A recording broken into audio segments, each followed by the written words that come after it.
Всем привет, с вами я, Алина, добро пожаловать на мой канал. Я знаю, что большинство людей в канун Нового года задумываются о каких-то переменах, строят планы на будущее, но, к сожалению, часто люди и боятся тех самых перемен, потому что они заставят их выйти из зоны комфорта. А зона комфорта часто бывает не такой уж и комфортной. Скажем, даже если нас не устраивает наша работа, наша личная жизнь, но тем не менее человек почему-то порой долгие годы сидит в этом и ничего не делает для того, чтобы что-то изменить. Почему? Потому что страшно сделать этот первый шаг. Страшно шагнуть навстречу неизвестности. Неизвестность нас пугает очень сильно. И да, безусловно, все это обусловлено защитной реакцией нашей психики для того, чтобы нас сохранить, для того, чтобы мы не рисковали, ничего страшного с нами не произошло. И действительно, очень многие люди предпочитают пусть довольно скромный, но заранее известный результат, нежели риск без гарантий. Люди боятся делать первый шаг, боятся рисковать по разным причинам. Это на самом деле работа над собой, и все можно исправить. Это как привычка, которую можно у себя выработать. Мозг человека очень хитер, и порой мы сами себе придумываем кучу каких-то отговорок, чтобы только не начинать действовать. Например, что у меня не получится, уже вообще поздно начинать, вообще моя ниша уже полностью занята, во мне нет ничего особенного, меня никто не оценит, меня никто не заметит. Если я попробую, у меня не получится, меня засмеют. Это все ложные убеждения. Взять, например, меня. Я тоже многих вещей боялась делать в своей жизни, много чего меня пугало, но тем не менее я шла на риски, потому что, знаете, у меня всегда было так, что я ставила на чашу весов. Вот если я это сделаю, и вот если я это не сделаю. Ну окей, если я это сделаю, то да, тут может быть либо провал, либо же у меня получится. Но если я не буду этого делать, ну тут сразу понятно, что если не попробую, то ничего и не получится. И поэтому для меня всегда сделать было лучше, чем не сделать. Продолжая тему страхов, расскажу вам о своем опыте. Например, я получила водительские права давно, наверное, года 4 назад. И я помню, это была моя то ли первая, то ли вторая поездка за рулем. Но я тогда ездила еще с мужем. Он сидел рядом на пассажирском сиденье, мне так было спокойнее. И вот мы куда-то ехали довольно далеко, и вечером у меня случилось ДТП, то есть я коснулась другую машину. Это было незначительно, там я, возможно, сделала и царапину какую-то. Ситуация была неприятная, но я так испугалась, для меня это был такой дикий стресс, что тогда я просто сказала: все, я за руль не сяду. То есть у меня тогда была реально психологическая травма, мне было дико страшно, хоть, ну, там ничего, по сути, страшного и не произошло. И я тогда действительно 4 года я не садилась за руль. Просто вот я отказывалась, я ездила на такси. И это вот тоже пример того, как негативный опыт может повлиять вот на нашу настоящую жизнь. То есть мы сами себе просто ставим блок. Но от этого можно и нужно избавляться. И потом, когда мы переехали чуть подальше, то есть мы переехали в таунхаус, и мне пришлось все-таки сесть за руль, и я села, и сейчас я себя хорошо чувствую за рулем, сейчас у меня уже нет совершенно никакого страха, мне комфортно, мне удобно. Более того, скажу, мне нравится водить, это свобода, это комфортно, это классно. Ребят, самое главное помнить о том, что страх и тревога — это вполне естественная реакция человека на какие-то изменения, какие-то факторы. То есть так обусловлена природа. И не нужно корить себя, что, мол, ой, я вот боюсь, а вот другой человек ничего не боится, он смельчак. Ребят, боятся абсолютно все. Страх — это естественно. Просто кто-то боится и делает все равно, а кто-то боится и не делает. Но можно научиться управлять своим страхом и своей тревогой. Все это контролируемо. Например, вы можете прописать, что будет в случае, если у вас все получится. То есть, если вы пойдете на риск, поборете свой страх, и в итоге все будет круто. Вы все прописываете, и потом также прописываете, а что будет в случае, если не получится. Потом вы смотрите на ваш список за и против, и вы можете объективно оценить, стоит ли игра свеч, скажем так, да, разумно, то есть понять, насколько действительно оно того стоит. Также очень круто сесть и прописать, например, ресурсы, которые у вас есть для того, чтобы вы приблизились к своей цели. Вот вы прописываете, у вас есть, например, те или иные профессиональные навыки, у вас есть какие-то знакомые, которые могут вам помочь, помощь, у вас есть какие-то сбережения и так далее. И также прописать, наоборот, те ресурсы, которых вам не хватает. Все, что вам нужно для того, чтобы, опять-таки, получить то, о чем вы мечтаете. Когда вы прописали, вы также напишите еще шаги, очень подробные, которые помогут вам получить то, чего вам не хватает. И когда вы все это пропишете, картина станет более понятной, ясной, и вы уже тоже сможете объективно оценивать реальность вашей цели. Вы можете уже примерно представить, сколько это у вас займет времени. Вы уже сможете предпринимать какие-то конкретные шаги для того, чтобы приблизиться к вашей цели. Это позволит вам начать действовать. Также неплохо было бы найти единомышленников, людей, которые могут вас поддерживать, которые, возможно, работают в той же сфере, в которой и вы, с которыми вы можете делиться своими идеями. Возможно, эти же люди горят тем же, что и вы можете как-то коллаборировать. Если таких людей нет в вашем окружении, ничего страшного, не переживайте, вы сами все сможете.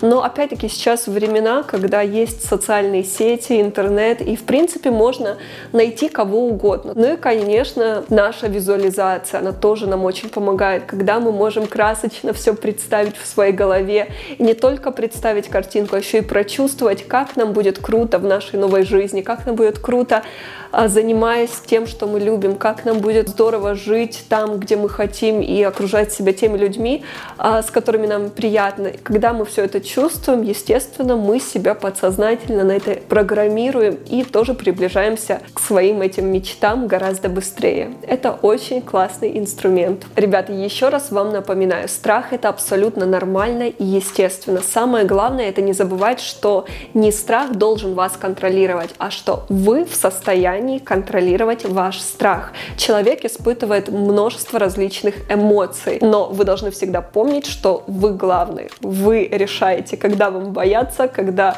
вам грустить, когда вам радоваться. То есть вы можете контролировать, вы можете обуздать все свои эмоции. В тему сегодняшнего видео очень подходит рассказ о том, как мы создавали с моим мужем проект Whisper. Мы его создали 2,5 года назад, и он был предназначен для того, чтобы девушки меняли свою жизнь в лучшую сторону. Если вам кажется, ну как тренировки могут кардинально поменять мою жизнь, на самом деле, ребят, могут, поверьте, потому что тренировки, правильное питание — это то, что дает вам энергию, то, что дает вам ресурс для того, чтобы вы добивались своих целей, для того, чтобы вы чувствовали себя удовлетворенными, чтобы вы себе нравились, чтобы вы были уверенными в себе. Медитации, они дают спокойствие, стрессоустойчивость и тоже помогают найти баланс в этом мире. И как раз-таки вот эта комплексность, она положена в основу нашего проекта, для того, чтобы человек просто чувствовал себя гармонично по всем фронтам. Ребят, я вам очень рекомендую с начала Нового года поставить себе цель не просто похудеть, не просто там набрать мышечную массу, а именно начать любить себя и заботиться о своем здоровье, потому что только из таких побуждений, от безусловной любви к себе, вы будете всегда оставаться здоровыми и всегда будете оставаться красивыми, потому что просто поставить примитивную такую цель, ну, мне бы не мешало скинуть 5 килограмм, ну, не мешало бы подкачать ягодицы. Ребят, это не будет работать, понимаете? Вы достигнете эту цель, но потом вы забросите это, потом появятся какие-то обстоятельства, еще что-то, и вы перестанете это делать. Но если вы научитесь себя любить искренне, по-настоящему, вы не забросите это никогда, поверьте. Это то, чему мы вас будем учить на платформе Whisper. Также, ребята, у нас сейчас проходит акция, вы сможете приобрести годовую подписку со скидкой, плюс в подарок получить участие в марафоне «Красивый пресс», который будет стартовать 17 января. Для того, чтобы больше узнать об этой акции, переходите по ссылке под этим видео.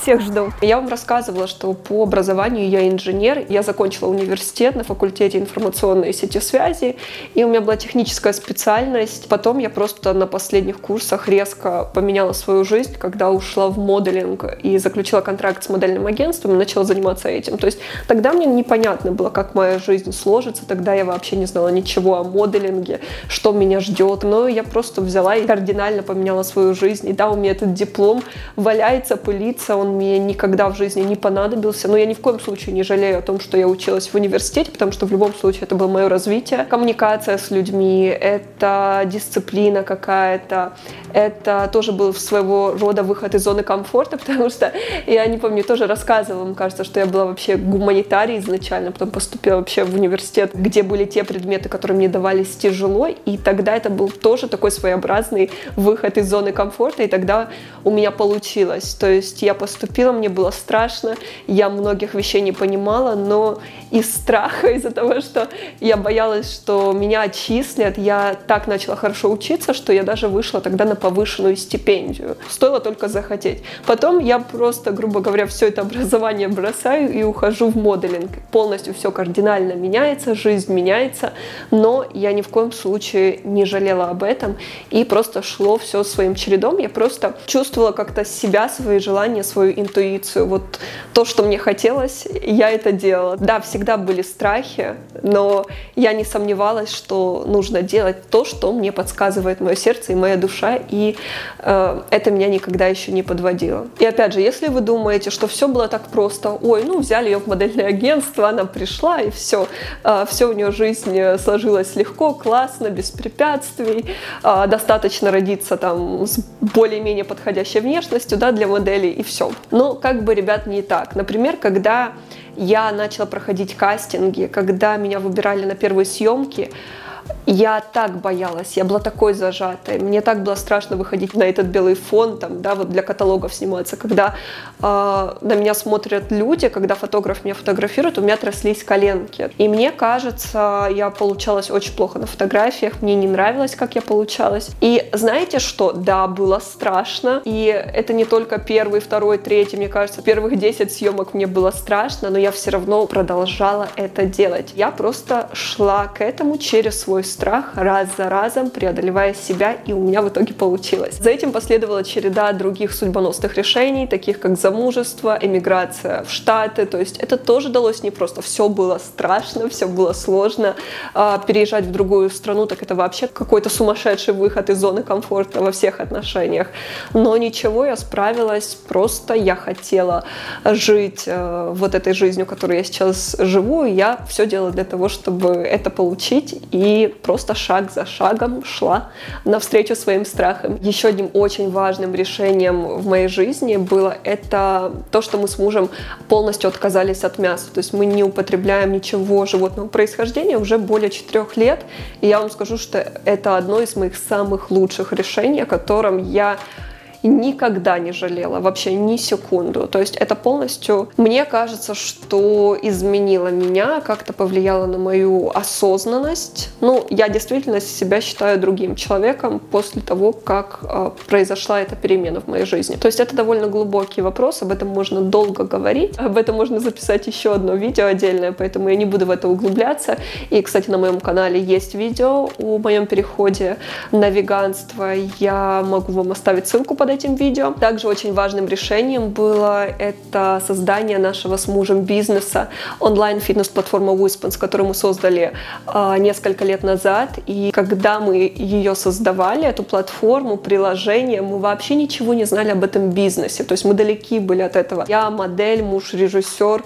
И мы не знали, как разрабатываются приложения, как набирать команду людей, как вообще все это делать, маркетинг и так далее. То есть для нас это было нечто новое. Мы столкнулись со множеством трудностей, мы вложили туда очень много денег, очень много своего времени, вообще усилий. Но при этом все круто, все движется, все идет, бизнес развивается. И мы очень горды тем, что мы делаем, потому что это такой экологичный бизнес, который приносит пользу людям. Очень приятно читать благодарности от людей, очень много положительного фидбэка. Вот, например, если оглянуться назад, если бы, конечно, нам тогда рассказали, сколько нам придется своих усилий вложить в это все, наверное, нас бы тогда это напугало, скажу честно, потому что действительно очень много работы было проделано.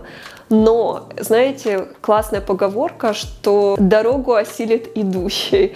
То есть просто нужно идти маленькими шагами, постепенно, и в конце концов вы придете к чему-то великому. Также в этом году я решилась на операцию по коррекции зрения. Знаете, да, это тоже было в какой-то степени страшно. Вообще все, что касается глаз, это так, ну вот для меня это лично страшно, неприятно. Причем я слышала разные мнения. Кто-то вообще говорит, что ой, там свои риски какие-то. Но, знаете, я так подумала, что я не столько боюсь операции, сколько боюсь вот так вот всегда плохо видеть размыто.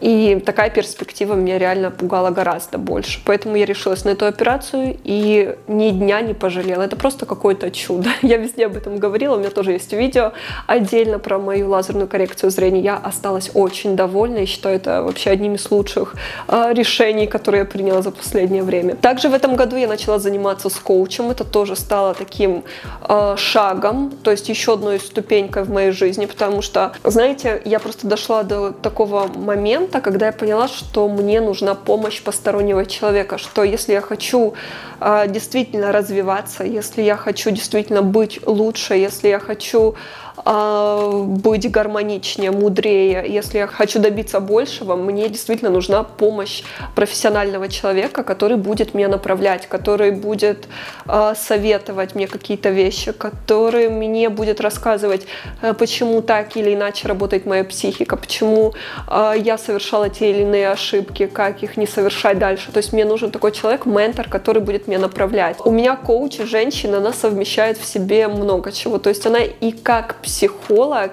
и как коуч, это и личностное развитие, это и в плане карьеры, и в плане духовного развития. То есть там все. Я с ней могу говорить абсолютно на любую тему. И мне нравится, что она не просто как, знаете, вот у меня был такой опыт с психологом, я думаю, что у вас тоже такое было, когда вы в основном говорите, но при этом обратной связи как таковой нет. То есть, по сути, вот вам нужно просто выговориться и все. Но они просто вас слушают. Мне же нравится, что я всегда получаю от нее удовлетворительные ответы и советы. Мне это действительно очень помогает. Любой кризисный какой-то период, любая проблема, я могу с ней об этом поговорить, я могу и высказаться, и выслушать действительно какой-то объективный взгляд со стороны, плюс совет, плюс какую-то практику, плюс какое-то домашнее задание, и много у меня остается пищи для размышлений. То есть я вижу в этом свой рост. Также в этом году мы с мужем прыгнули с парашютом. Это было на Гавайях. Это было очень круто. Невероятно красивый вид там на океан. И так здорово, что у нас есть такие совместные воспоминания. Мне кажется, что это сближает. И просто приятно вспомнить, посмотреть видео. Это был мой не первый прыжок, это был второй прыжок, но тем не менее все равно это было волнительно. И, конечно же, это и страшно, это и риск, но, ребят, это того стоит, потому что это то, что украшает нашу жизнь, это то, что дает ей какой-то вкус, это то, что дает нам эмоции, вдохновение. Это прекрасно, и нужно просто помнить, что вообще все, что бы мы ни делали в этой жизни, во всем будет риск, всегда. Вообще этот год у нас с мужем был довольно насыщенный. Также мы решились наконец-то на переезд. Вернее, я решилась, потому что для моего мужа это было просто. Он хотел переехать, а для меня почему-то именно переезд был таким сложным. Потому что я настолько привыкла к нашей квартире. Мы прожили в ней, получается, 6 лет. И мне настолько там нравилось, я настолько привыкла к нашему виду, настолько мне там было как-то комфортно. И я просто запомнила вот эти ощущения, когда мы впервые пришли в эту квартиру, и как она мне понравилась. С вот этими эмоциями я жила там, и я понимала, что нам уже тесно, что нам нужно что-то большее, что нам надо что-то лучшее. Мне муж говорит: Алин, чего ты боишься? Мы же переезжаем не куда-то в какие-то худшие условия. Мы переедем во что-то лучшее, в большее, в круче. А мне не хотелось, представляете? Мне нравилась наша квартира, и я не хотела ни лучше, ни больше, я хотела сидеть там. То есть вот у меня был такой тоже какой-то психологический блок, я не хотела ничего менять. И потом все-таки, когда это переборола, сказала: окей, все, мы переезжаем. Переезжаем в Калабасис, переезжаем в таунхаус, и действительно все оказалось лучше. Я поняла, что опять-таки мой страх был абсолютно ложный, это просто у меня был какой-то психологический блок, а бояться на самом-то деле нечего было. И так только лучше, и в этой перемене было наше развитие. То есть вы понимаете, сейчас эта ситуация показывает, что люди боятся не только плохих вещей, часто мы просто боимся нового, мы просто боимся каких-то перемен. Пусть это будет даже что-то хорошее, но все равно нас пугает. Просто нам страшно что-то изменить. Ну и напоследок хочу вам рассказать о книге Брони Вер «5 откровений о жизни». Писательница сначала работала в банке, а потом позже нашла работу по душе. Она была сиделкой для умирающих людей.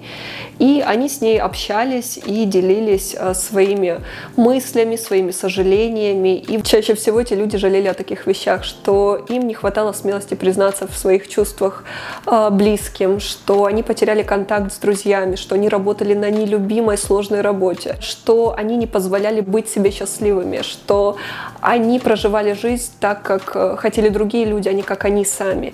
И эта книга, она напоминает о том, что жизнь, она скоротечна, и нужно ее проживать так, как хочется вам, что не нужно ничего бояться, нужно выходить из своей зоны комфорта, рисковать, приобретая нечто большее, приобретая свободу и возможность быть тем, кем вы хотите. Ребят, помните о том, что вне зависимости от того, сколько вам лет, где вы живете, в каких вы обстоятельствах находитесь, вы всегда можете это изменить, вы всегда можете сделать первый шаг на пути к тому, чтобы стать свободным человеком и двигаться к своим целям. Именно этого я вам и желаю. На этом у меня все. Я очень надеюсь, что видео вам понравилось и вдохновило вас на положительные изменения в жизни. А мы скоро увидимся. Пока!